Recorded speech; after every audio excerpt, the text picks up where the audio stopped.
Hey everybody, Hella here and Serif. Hello. Hello. You've not eaten anything bad? No verbals? Everything okay? Good. Good. Guys, I have some updates for you in the mushroom case. I thought it was over, but it is so not. Get ready. Get ready. Make sure that you have your sick bags. Good to see you all. EDW already straight up with the 5 subs, my man. Mwah. I love you. I love you. I'm more attracted to you every day.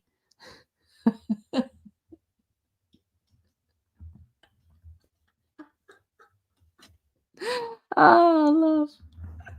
Do you like that? That's so nice of you, man. You're just coming through with the subs. You're coming through with the subs. I really appreciate you. Thank you. And thank you for sharing the stream also. I appreciate that too. Really nice of you. Hi, everyone. It's Sean's birthday for real today. It was Sean's birthday yesterday for me. But it is Sean's birthday for real today. I don't know if he's streaming. I know he's hanging out with family. So if you see Sean somewhere, you can say like happy real birthday to him. Hey, Christine, how are you? Hey, KLF. Did I see you have a puppy? Did I see you have a puppy? Oh, my God. You're going to go grab something to eat? Be careful. Hey, Tracy, how are you? Oh, my God. JMK, how are you?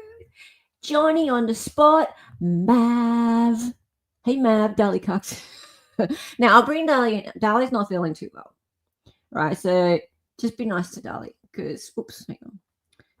Hey. Hello. That was pretty good reaction time considering that you're not feeling too good. That's true. Yeah. Shroom time. Hey, Ag. How's it going? Yeah, see, I might have been wrong about Erin. You know, I like to see the best in people and assume that, you know, they're innocent and they never meant to cause any harm. Well, yeah, I hope that it was not intentional. But I may have been wrong. Because today we're going to hear about the evidence that was suppressed in court about what may have been prior attempts on her ex-husband's life. Yep. And we're also going to see her police interview. And we're going to do some fun, maybe pretend body language analysis. Did she bite her lip? Trying to seduce the officer. Yes. Guilty. Narcissist. Fun. Yes. Okay. Oh, hey, Excel spreadsheet. Erin Patterson, happy birthday, Sean. I baked you something special. Don't worry, it's perfectly safe this time. Oh, hey, Half Irist. Dali, did you catch my cold? Yeah. He's all right. He's just got leprosy. How'd you know? Yeah. No, he's fine. I'll be okay. Oh, you've been watching Ping? Wait, yeah. See, Ping messaged me a few days ago because he went to the Supreme Court hearing, which was the media intervening to get the suppression order lifted on the evidence that was suppressed at trial, but also has remained suppressed pending her appeal. And yeah, he was kind of excited because now everyone gets to talk about it. But he wasn't the only one. Obviously, the mainstream media also are excited to reveal all this information, and they have been wanting to talk about it. But okay, now I get to tell you. And we might refer to good old 9 News Australia because they've always got a unique way of sharing this stuff. So let's go, shall we? Hang on. It would help if I was capable of reaching the tab that I need to.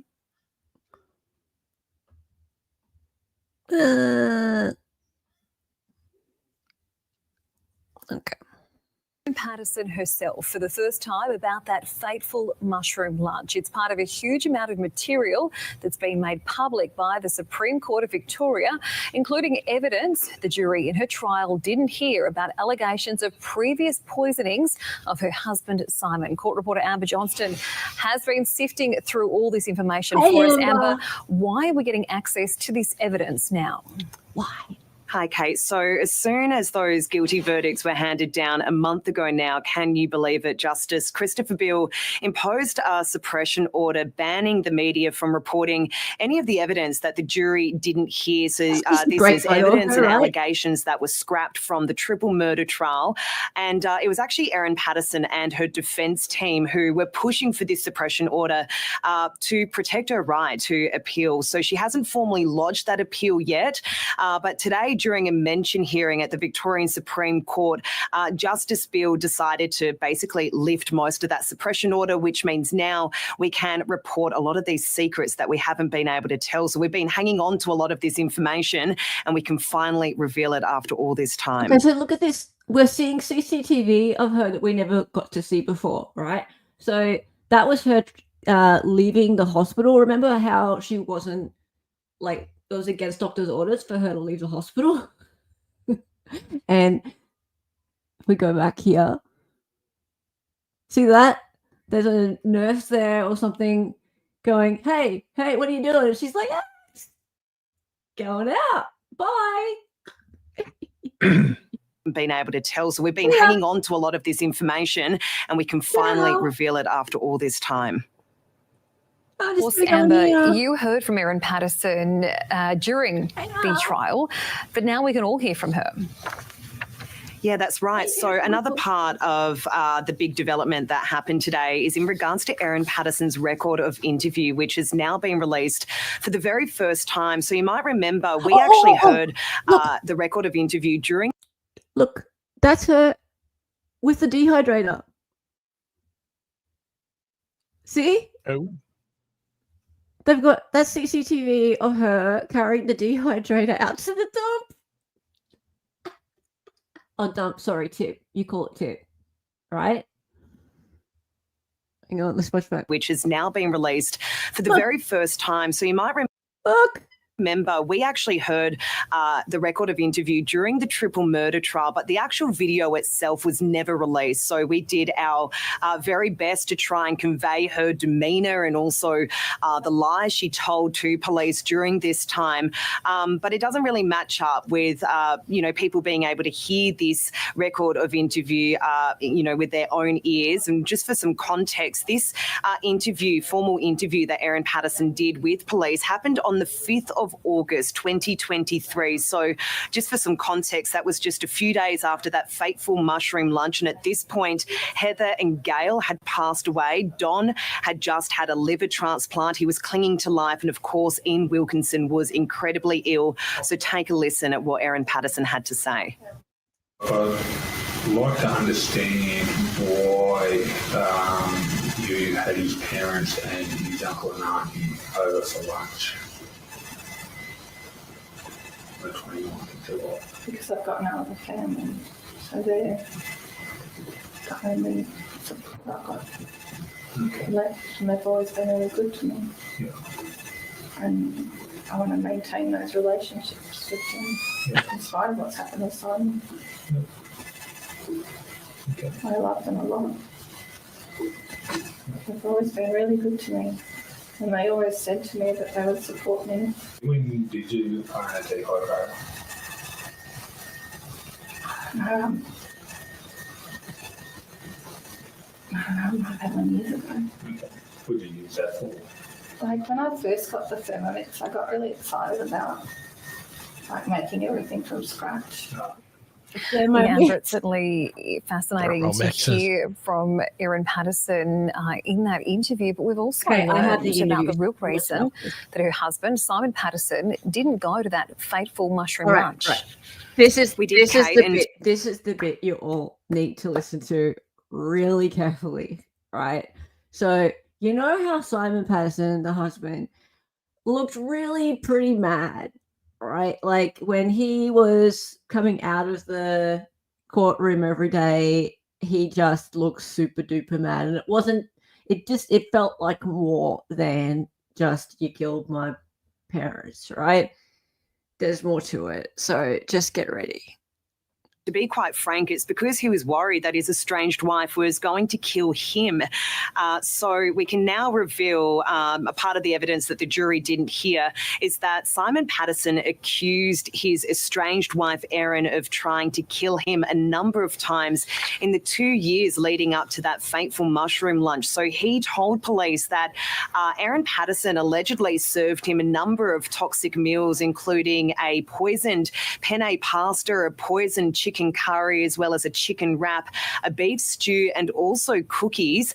And medical experts were concerned that those meals were laced with poisons, including rat poison and dry freeze as well. Or antifreeze, sorry, I should say. So another interesting bit of evidence that we haven't been able to report until now is that Simon became quite suspicious that Erin was trying to poison him, and he actually confided in his father, Don Patterson, and told him that he was worried that Erin was trying to poison him, but never in a million years did he think that she would also try to kill his parents and his auntie and uncle. Stole my MO. Amber, thank you. Her sorrow was staged, her story well rehearsed. They're kindly supportive. They've always been really good to me. I love them. But Erin Patterson wasn't grieving, she was hiding. Is that something you've done in the past, foraging for the mushrooms or anything like that? Have you ever dehydrated food or anything like that? In a cold, sterile interview room on the 5th of August 2023, the killer cook didn't just lie, she created a dark and sinister narrative to cover up the murders of her in-laws, Don and Gal Patterson, and Gal's sister, Heather Wilkinson. We're trying to understand what has made them so ill. You understand? Yeah. While we're asking these questions. Yeah. Conversely, we're trying to understand why you're not that ill. Much of the evidence the prosecution wanted to use against Patterson has remained buried in silence until now. The Supreme Court unsealing a trove of secrets the jury never heard. Starting with allegations that she tried to kill her estranged husband at least 3 times in the 2 years leading up to the mushroom lunch. Simon Patterson told police the first time she tried to poison him was in November 2021 before a family trip to Wilson's prom. He says she brought a penne bolognese to his house as she helped him pack, and he fell so sick he was hospitalised for a week. The next was in May 2022 on a trip to Halqua. Simon told police that Erin fed him a chicken korma curry and he became so unwell he was hospitalised again and needed part of his bowel removed. And then a few months later on another trip to Wilson's prom, he says she handed him a chicken wrap. Again, he fell sick and his body started to spasm. He was loaded into an ambulance and became paralysed. Simon also claimed she tried to serve him poisoned cookies and a beef stew. A Facebook post to his friends, which the jury never saw, revealing, "My family were asked to come and say goodbye to me twice. I collapsed at home, then was in an induced coma for 16 days, through which I had 3 emergency operations, mainly on my small intestine." Prosecutors alleging his symptoms were consistent with ingesting rat poison and antifreeze, but they dropped the attempted murder charges at the start of the trial. What the jury didn't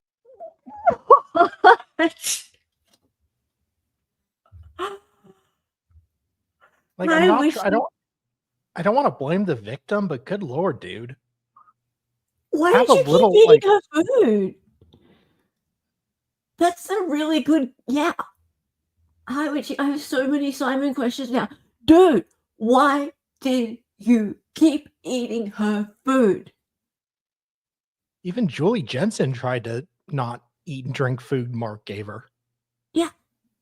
Like, okay, you'd stop after the chicken wrap, right? Yeah. It starts to become like he's becoming suspicious. Okay, he's had part of his bowel removed, and Does then this guy just have like an iron metabolism to survive all that?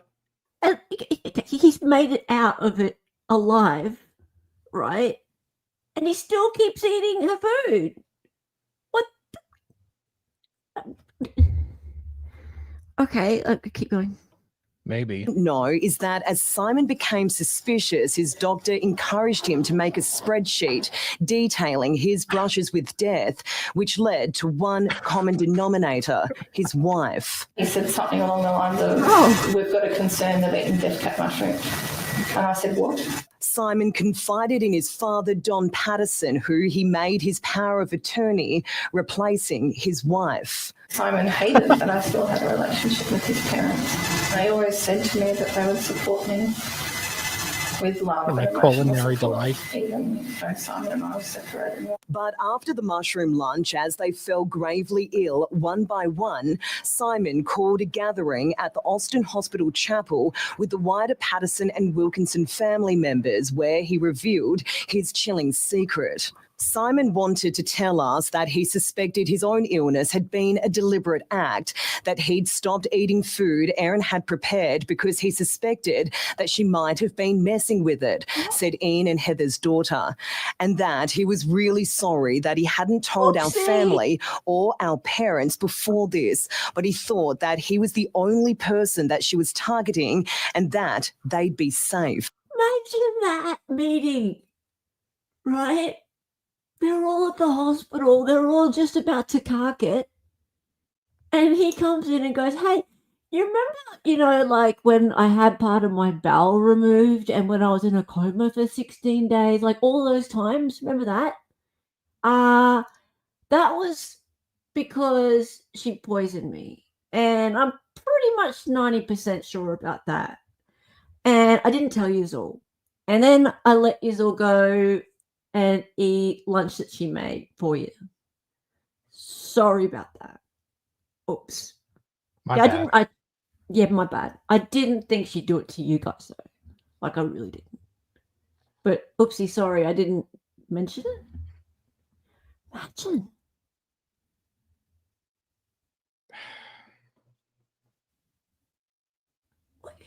Not even just why didn't he stop his parents, like she's even admitted now to putting the dried up mushrooms in the kids' brownies and stuff. So, like, I don't know if I even believe that, but wouldn't you get the kids away? Yeah. You'd do something if you really, truly, honestly believed that she'd poisoned you that many times. Wouldn't you do more to get her away from a kitchen? I mean, it does kind of make the fact that she had an investigation in jail that she tampered with some food even funnier now. I thought that was a fabrication, but yeah, maybe. I mean, yeah, he did tell his father. He did tell his father. That was prior. But his father, it sounds like his father was probably in a coma by the time he like gathered the family around and told them all, hey, oopsie, hang on. All right, there's more. Another piece of evidence that was thrown out relates to one of Patterson's devices that was seized after the lunch. A search on her tablet for keywords such as death cap mushrooms and poison returned a number of hits, including the appendix of a book called Criminal Poisoning with the title Some Common Homicidal Poisons. The text detailed the colour, odour, taste, lethal dose and symptoms for a handful of poisons, including antifreeze, arsenic and cyanide. But her defence barrister won a bid to have it thrown out because there was no proof that she downloaded or opened the file. Howtomurderyourhusband.com. she really is the Australian Mark Jensen. Without the penises. Well, the mushroom tips. Or caps. Yeah, okay. So if you didn't follow the Mark Jensen trial, which Dali's obsessed with, and you really need to watch the playlist because it's a rabbit hole that you can't get out of. Mark Jensen poisoned his wife in 1998 with antifreeze. And he was stupid enough to look up a website called howtopoisonyourwife.com. I think it was just howtokillyourwife.com. Howtokillyourwife.com. And one of the poisons on there was antifreeze. And the reason antifreeze is a good poison is because they don't test for it. It just basically comes up as alcohol. But it is alcohol, basically. It is alcohol. Yeah. Or kidneys. Yeah. It gets you drunk. You get drunk off your ass. But then as your body metabolizes it, like you get crystals developing in your kidneys and it just destroys you from the inside out. Yeah. So that's what happened to poor Julie Jensen. Although that's kind of where the similarities end, because Mark was also obsessed with dick pics. And that's why Dali is obsessed with Mark Jensen. But anyway, moving on. One of the more bizarre pieces of evidence that was banned from the trial relates to a post Patterson made to a Facebook group called Poison's Help, Emergency Identification for Mushrooms and Plants. She wrote, "My cat chewed on this mushroom just now. He is having a vomit, was in grassland near trees. I'm in Victoria, Australia." Prosecutor Jane Warren claimed in pre-trial that Patterson never owned a cat and was fishing for information. This was the first time we have seen Erin Patterson since she was convicted a month ago.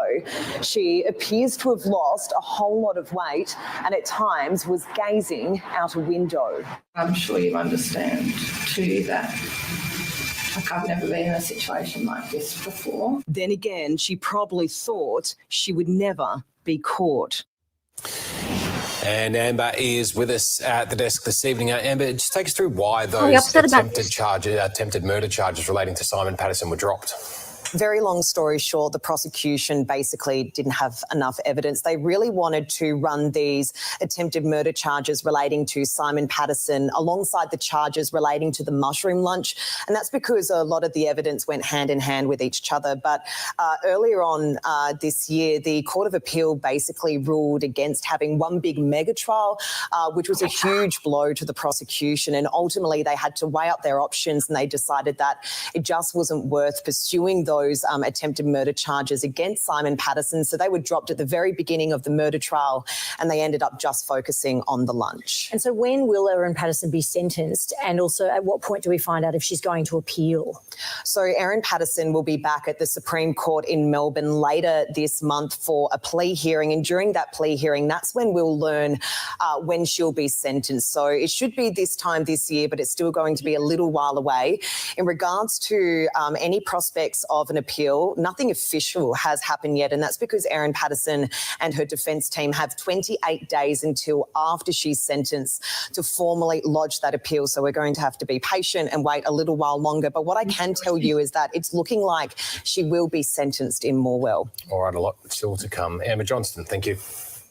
The hearing from Erin. Interesting. Okay, so they dropped the charges against her for the attempted murder of her husband, thanks to her defense lawyer, who costs a lot of money, by the way. So she had to pretty much sell everything she had. And she had a fair bit of money. She had some properties and things. They're all gone. And her children have no inheritance from her at all now. That's it, gone. Mr. Mandy has walked away with all that and she lost. Oh, well. But he did a fairly good job of keeping that stuff out of trial, not that it did any good. Let's have a look at the interview. Because we've never really gotten to see her speak properly. Detective Leading Senior Constable Stephen Eckingstall and Erin Patterson of Why would they suppress? Conducted at the Wonthaggi Police Station on Saturday, the 5th of August, 2000. Okay, well, the reason is because they didn't have enough evidence to prosecute her.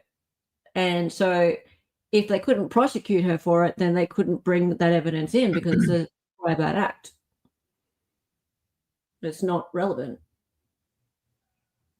Mandy would have argued something along those lines, and he probably he argued it very, very well. Hey, Steve, how are you? Good to see you. And hello, Lucy. Hi. All right, let's get into it. So this is an Australian interrogation, everybody. Let's see what we think of it. 2023. Other person present is my corroborator. Detective Senior Constable David Martin L.K. 40053. Does she say she did it when she thinks the camera is off? Do you read the time? It is now 4:41 p.m. by my watch. Yeah. All right. Could you please state your full name and address for me? Well, we all know it now. All right. Erin, I intend to interview you today in relation to the death of two people, being Gail Patterson and Heather Wilkinson. Before continuing, I must inform you that you do not have to say or do anything, but anything you say or do is being recorded and may be used in evidence in court. Do you understand that information? Yeah. All right. I must also inform you of the following rights. You may communicate with or attempt to communicate with a friend or relative to tell that person of your whereabouts. Okay. You may communicate with or attempt to communicate with a legal practitioner. If you're not an Australian citizen or permanent resident here in Australia, you may communicate with or attempt to communicate with the consular office of the country of which you are a citizen. Okay. Do you understand all of these rights? Yeah. Okay. Do you wish to exercise any of these rights before the interview proceeds? I need No, to. so no, I don't. That's all right. Now, I'll just confirm with you. Even Jensen got Burger King. The solicitor before this interview commenced. Okay, and you're happy with that? Yeah. All right. Now, I'll also remind you that your rights are with you for the entire time you're with us. Okay, so if you decide later on you want to exercise any of those rights, just let me know and we'll do that. All right. To call a friend option, yeah, like you Now, want to what is your age and date of birth?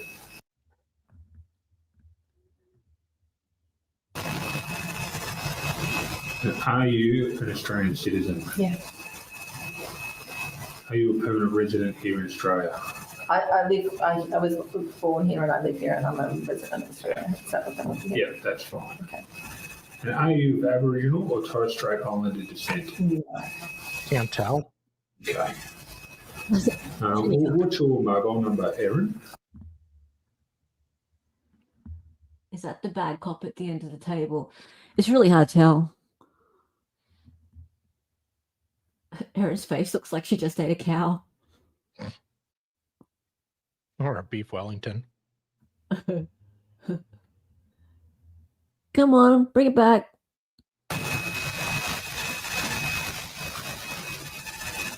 All right. Now, as we discussed earlier, and we've been together for a few hours now. It was after 11:30 that we came to your house today.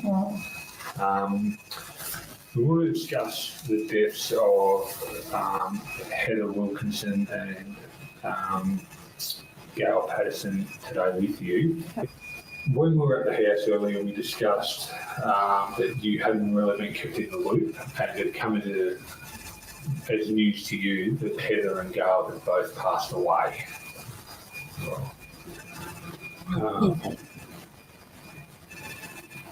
Following eating at your house, Donald, Ian, Gail and Heather all become so ill that they ultimately ended up in the intensive care unit at both the Dandenong Hospital and moved to the hospital. Where she nods, it's so guilty. Right.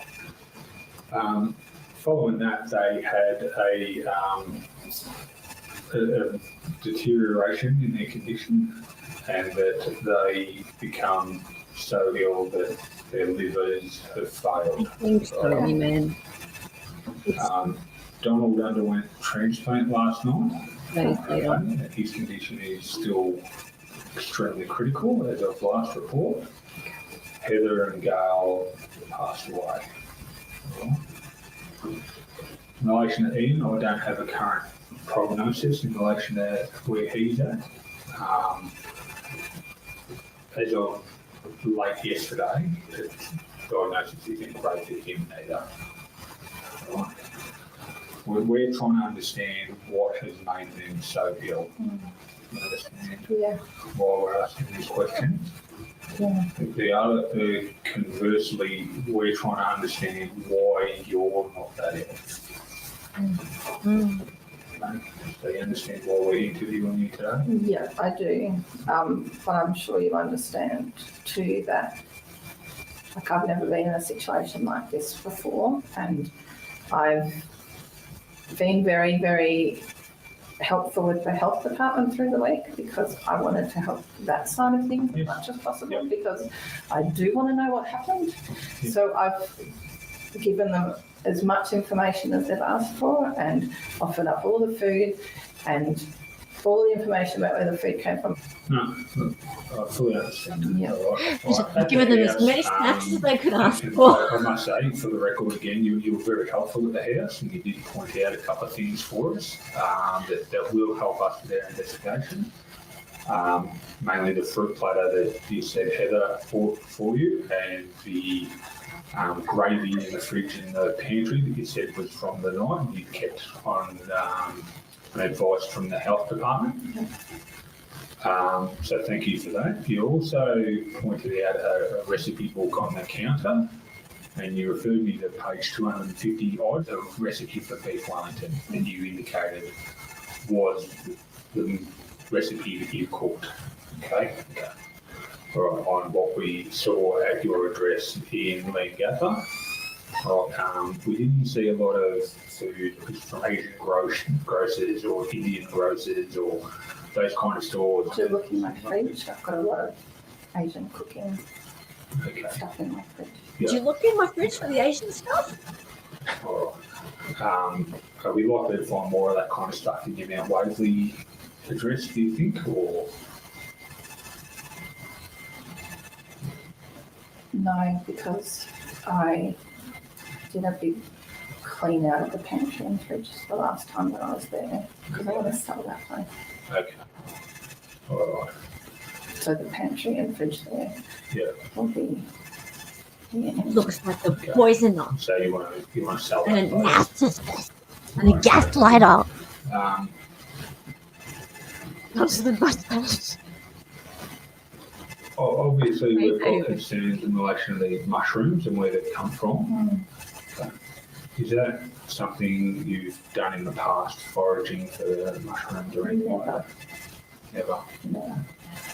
Right. Ooh. Do you preserve foods or anything like that? No. Have you ever dehydrated food or anything like that? Okay. Oh, Erin.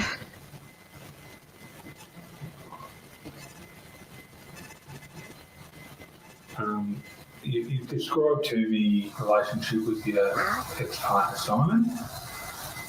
Right. I'd like to understand why you had his parents and his uncle and auntie over for lunch on the 29th of July. Because I've got no other family, so they're the only support I've got. Okay. And they've always been really good to me. We've kind of only got like one of them left at this point. Relationships with them, in spite of what's happened with Simon. Okay. I love them a lot. They've always been really good to me. Why does it sound like they're in a room from like they would support me. a 1970s hard drive? I know, right? Like, what is that? One of those printers that just goes. Yeah, or it sounds to me like a hard drive is like starting to spin, like one of those old ones. Yeah, I was thinking a dot matrix printer. Remember them? Yeah. Yeah. But even though Simon and I were separated, I really appreciated that. Yeah. Because my parents are both gone. Yeah. My grandparents are all gone. They're the only family that I've got. Really should look into what happened to the grandparents. And they're the only grandparents that my children have. I want them to stay in my kids' life. Yeah. I think And my that's net really needs to look into this. important to me. And I think Simon hated that I still had a relationship with his parents. But I love them. Clearly. Nothing that's ever happened between us, nothing he's ever done to me will change the fact that they're good, decent people that have never done anything wrong by me ever. So we've been told that on the 31st of July, so 2 days after the lunch, you went to the Leongatha Hospital, okay? And that you were only there for about 5 minutes and then you left. Can you explain why you went there for 5 minutes? Yeah, because I just went there thinking I needed a couple of bags of saline because I was really dehydrated. And they said, we want to admit you and send you to Melbourne. Yeah. And when you've got animals at home Yeah. and children who have multiple after-school activities, children second to you animals. can't just be told to drop everything and you're off to Melbourne for overnight. So I had to go home and feed the animals and pack my daughter's ballet bag. Yeah. And I did that. And I went back. Okay. Who did you speak to? So I walked in. Yep. And there was like, I don't think they were a nurse. It was like, I don't know, it could have been an enrolled nurse or it was like a helper person in the triage room, right? And she's just like, are you okay? And I said, well, no, I have to run to the toilet. I've got diarrhea. And she wasn't quite sure where it was. And so she went and found out and showed me where it was. And then she said, I'll go and find someone. I'll get a nurse or a doctor for you. And so I went to the toilet. I came back out and I was waiting in the triage area. And then a doctor came out, Dr. Webster. And he said to me, sorry, that we're going to be a little while because we've got a couple of critical patients in the hospital. And I said, that's fine, don't worry about me, I'm just a gastro case. I'm not urgent, obviously. And he said, oh, what's your name? And I said, Erin. And he said, oh, we've been expecting you. We've been expecting you. Because other people that you ate with on Saturday were sick. Yeah. And he said, can you come through? And I said, sure. And I came in. And then he said to me, I can't say the exact words, but he said something along the lines of, we've got a concern they've eaten death cat mushrooms. And I said, what? And he said, yeah, that's what we think they've eaten. Yep. And then he started asking me about what food I served them, and I told him. All right.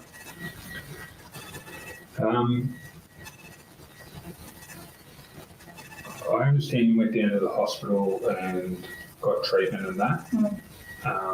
What kind of treatment did you get? Oh, they hooked me up to a drip. A drip? Yeah. They said that because we're concerned. So Dr. Webster had to leave. I think he was at the end of his shift, and he passed on to another doctor, Dr. Foot. And she said to me, because the concern is that everybody's eaten something that hurts your liver, we need to give you this protective medicine. And so there was saline and acetyl something or other. I don't know what it was. But she said, we need to give you this and then put you in an ambulance up to Melbourne where they can give you more, I don't know what the word is, more, where they can care for you better. Yeah. So I got saline and this other stuff and went in an ambulance up. Okay. How long were you in the hospital for in Melbourne? Till Tuesday afternoon. That's Monday, Tuesday. What's that thing?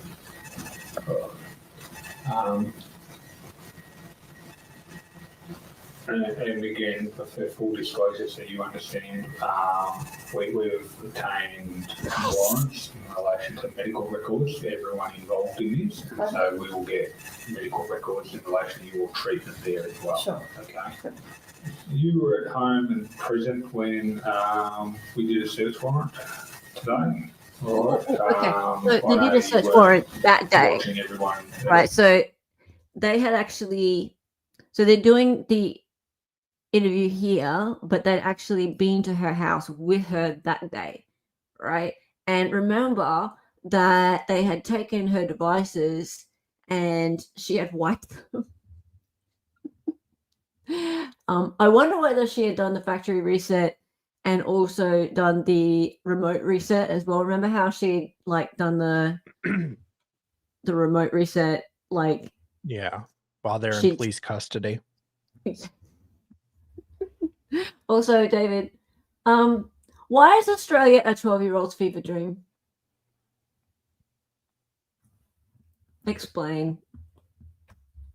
You weirdo. And thank you for being a member for 15 months. And also, Steve, everyone loves Angel Eyes too. Thank you for being a member for 2 months. You're a sweetie. All right, let's keep going. All the time, but I just want to go through on tape some of the stuff. And like I said, we'll give you a copy of this, everything we've received. Kitchen, far left bottom drawer, instruction manual for a Sunbeam food lab electronic dehydrator. What's that in relation to? Do you know anything about a dehydrator in your house? Okay. Do you own a dehydrator? No. Okay. I've got manuals of lots of stuff like that over the years. I've had all sorts of appliances and I just keep them all. Oh, okay. Yeah. When did you own a dehydrator? I don't know, I've had one years ago. Okay. Oh, that's so bad. When I first got the Thermomix, I got really excited about like making everything from scratch, you know, and I did a lot of, you know, like everything from scratch. The Americans don't know about Thermomix people. Thermomix people are a breed of people. I don't think Thermomixes really exist anymore. Maybe they went broke, I don't know. But when Thermomixes happened, they were for rich people. They were a couple of grand. Yeah. But Thermomix people, all they did was talk about Thermomixes. And yeah, clearly she's a Thermomix person. I went down a rabbit hole of looking into what Thermomixes was, and it was like, hell, it was like, oh, it's just this whole worldwide thing, and everybody has one, and it's this big deal. And I'm like, I've never heard of it in my life. And apparently it was just like in Australia. No, not everybody has one. A certain breed of people have a Thermomix. Whatever. Like my brother had one, and he's the brother that the rest of us don't like. Yeah. Well, like, you're a Thermomix person, really? Actually, we're not surprised. You're also vote for Greens, so we get it. Ingredients, and I did a lot of that, so we have something like that. Okay. Hello. Kitchen bench located against the wall. Recipe tin eats book. Okay, I'm sure. That's that recipe book. That's that same book that the Wellington recipe come out of. Yeah. All right. From the fridge, we got the fruit salad platter, which you. Hey, Sean. Happy birthday. And in the fridge in the butler's pantry, we got the white jug containing the brown liquid, which you pointed out as well. Yeah. So thank you for that. From the study, we took the computer, we took another computer, and we took another computer. Right. In the lounge, we grabbed an iPad in a black and red case. From the room, we've grabbed a computer. That's been an old one I had up in the top of this cupboard. Yeah. Very old one. All right. So that, if I had to prioritise, that would be the bottom of the list. Anyone's power down from 30. Okay. All right. No dramas. All right. So no dramas. We'll pop that one up at the back of the list. Did I say that? Black mobile phone. Which you guys say like no dramas? Is that a thing that Americans say? No drama. No dramas. Yeah. Usually insufferable people say it, but. Oh, okay. Yeah. Usually the type of person who's like always talking about how to avoid drama, but they're the ones creating drama. No, we don't refer to it as in actual drama. We say it like no worries. We say no dramas. Right. Okay. That's what I meant. Like, is it like a normal part of just vernacular, like day-to-day talk? So clearly not. No. No, okay. Because We just say no worries. The policeman just said, "Oh, no dramas." Yeah. Tomorrow for you. Thank you. Upstairs bedroom 2, far left towards backyard. Upstairs Erin's bedroom, so I assume that's yours. Apple iPad. I don't own any iPads, so that they would be tablets. I think we'll know what it's Okay, there's a Samsung tablet listed below that, located on top of the bed. Yeah. Okay, maybe they've got it wrong, that it's not an iPad, it's some other tablet. Samsung tablet, an Oppo mobile phone, and your mobile phone. Alright, so, yeah. And so you said a black mobile phone earlier. Yeah. So that would be a Nokia. It's a really old Nokia that I've got for, like, you know, if you better phone. Yeah, yeah. A and nut you here? get away from repair and you need A what? A nut here? A Nokia. Oh, the phone? Yes. Nokia? No. Is that how you guys say it? Yeah. We don't say a Nokia. nut here. No, Nokia. Okay. Sounds like you're Is going to that- nut here. No. Okay, so I don't even know if Nokia still exists, right? Like, weren't they bought out or something? Probably bought out. Yeah, like, remember they had the two hands or something? Yeah, right? Yeah, So they used to have they good were phones. like the phone company in the early 2000s. Yeah. Like, they had the 3610, I think it was. That was just like That the phone. brick phone that was like indestructible and It wasn't a brick. It was so big. It's actually Yeah. probably smaller than the phones we have now. But Yeah. it was like only a black and white screen. And yeah, I remember everyone had the same phone. yeah, Like, it was the phone. basic, but it was just like a good It phone. was basic. Yeah, yeah. Those old ones, yeah, you can't even destroy them. I'm sure they still work. Yeah. So yeah. But yeah, you say what? How do you say it? How do you Nokia? say Nokia. Yeah. Right. It's Nokia. Or nut And hair. no, and yeah, the Motorola Razr was then really popular after that. And it's coming to Australia in 2027. Shut up. Shut up. And thank you, Shovels, for the 10 subs. You are a legend. Love you. Oh, Shovels. Shovels. Love you. Okay, yeah. So she's got a better phone. Guilty. Got this like really old thing. So That's right. Yeah. Your mobile phone Yeah. would be Yeah. the top, yeah. and then we're talking And then about there's his work school computer, followed by the GeoForce one. the GeoForce one. Yeah. David, I just, one thing I wanted to clarify, to make sure I got it right, obviously you've been taking notes. When you went to the Landgate Hospital and you said you went in there, and you got shown to the toilet, but you said you had to go home to pack stuff, and your daughter's bag and that sort of thing, and feed the animals. When you had the conversation with Dr. Webster, was that when you first went there or afterwards? I don't remember. sure. The other thing that I should mention that, again, to your credit, police went around your house on that morning. Okay. Yep. On the 31st. Right. Yep. And they were obviously responding to the hospital call to check up on you. Yeah. And they spoke to you on the phone. And you gave them the Powering up our code for your Thermomix. gate and directed them to the bin where there were some leftovers. Okay. What are those leftovers that you directed them to? Throw the uneaten food on my lunch. Okay. All right. So you helped them in getting that so it could be sampled. Because my kids ate the meal too. Yeah. But there was stuff that was left over and it went straight in the bin. And so when I went to the hospital and they said they were concerned that everyone ate some contaminated That's a pretty food, good I said, question. well, there's the leftovers in the bin. You can have it.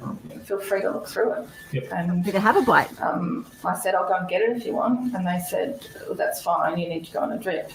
We'll call the police. And I said, well, that's fine. Just let them know. I need to give them a PIN code. Yep. So they did that, and a bag of food appeared a bit later. Yep. So yeah. Yeah. So thank you for helping us locate that. Thanks for helping us. Anything else, Dave? All right. Any questions at the moment? No. All right. Erin, do you agree the time is now 5:30 p.m. by my watch? Yeah. All right, I'm going to suspend the interview now. Okay, so a couple questions from chat. Beautiful Waterfall asks, she wipes it after see. Yeah, she did a factory delete. Like, you know how you with Find My iPhone, you can also do a reset from like a remote. She did one of them. Because the idiot cops didn't, turn off her device or put it in a Faraday bag. So they gave her the opportunity to wipe the phone. I think she'd already done it though. I think she'd done it from home and then she did it again. Of course. But there was still photos and things that were up on the cloud. So yeah, like we saw when Ping came on, Ping showed us photos of mushrooms on the dehydrator tray, like actually of death cap mushrooms all lined up on the dehydrator tray, right? The so-called dehydrator that she never owned and that we saw her throwing out at the dump tip. So Skinny says she was convicted. Yeah, do we believe the jury? Well, we do now.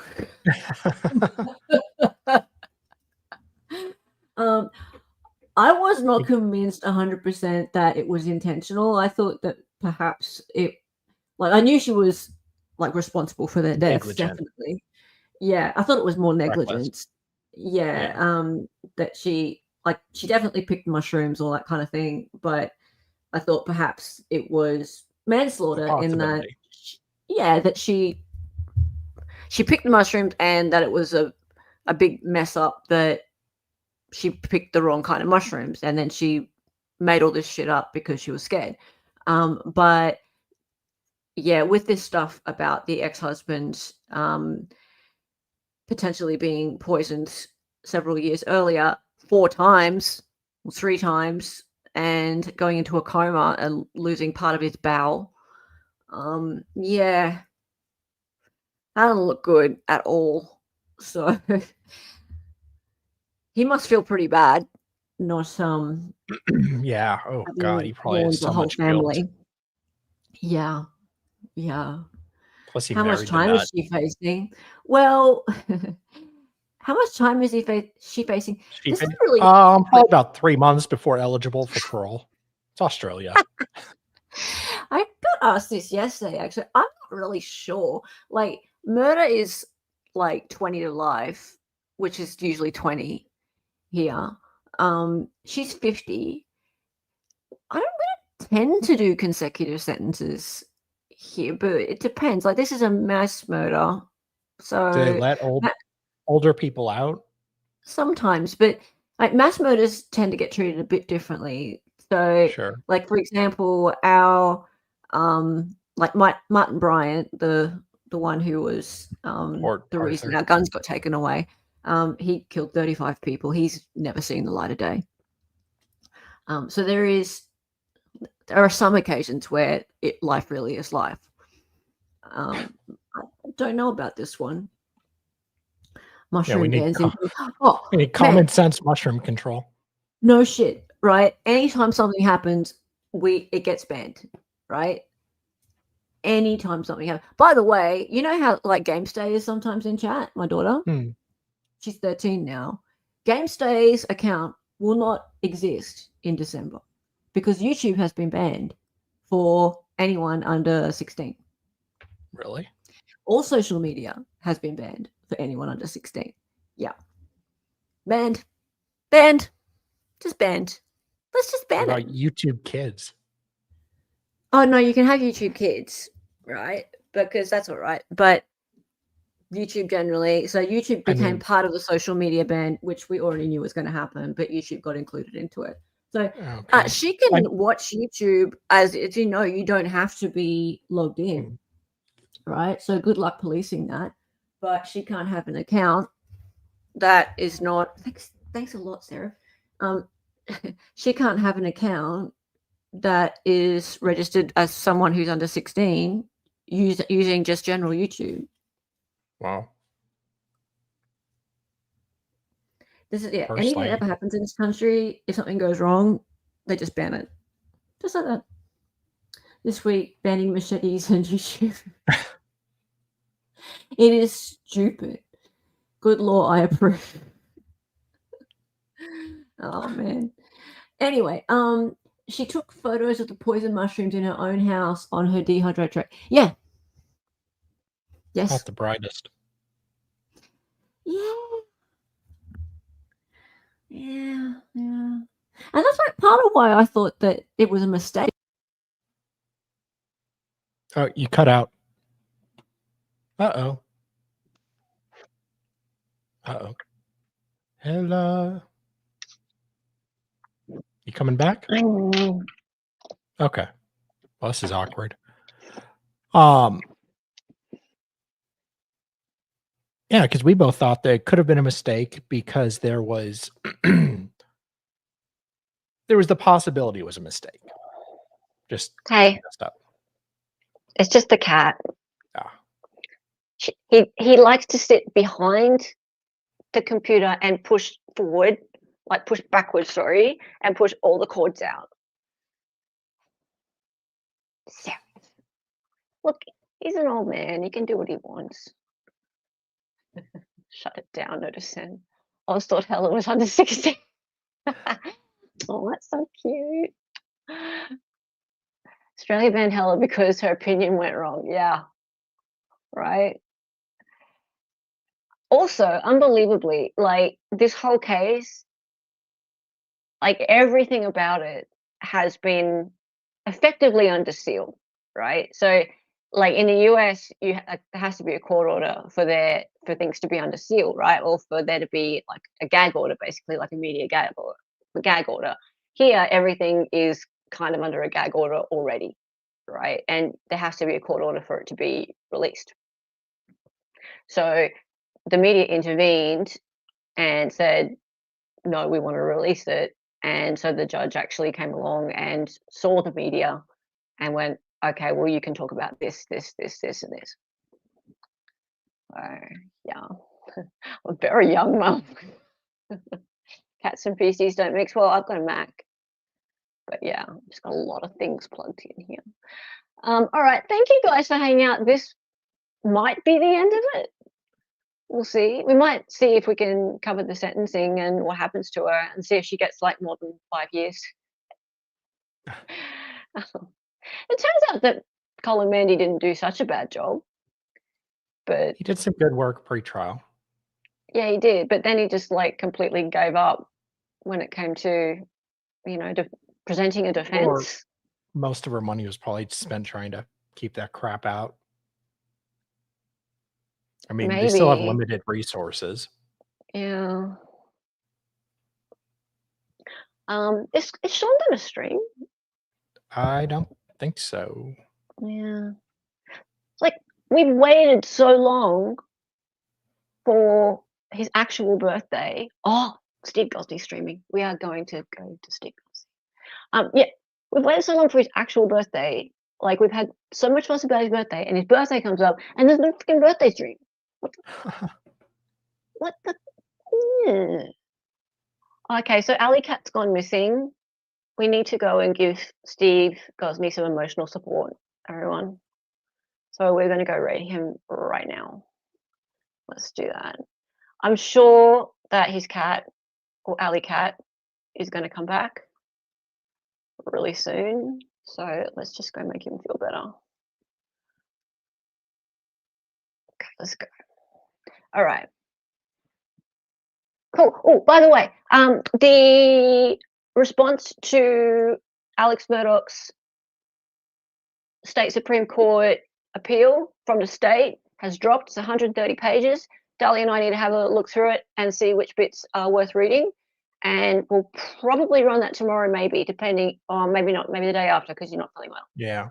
So yeah, we'll see how we go. But yeah, because that's some reading. So, but yeah. Yeah, I'd like to be 100% for that. So yeah, can't wait. Love covering Murdoch. So cool. Yes. Let's go, guys. And time for the song. Thank you for hanging out. Her name was Ella. She was an Aussie. She was a fake lawyer from the future. She got on YouTube and made some live streams.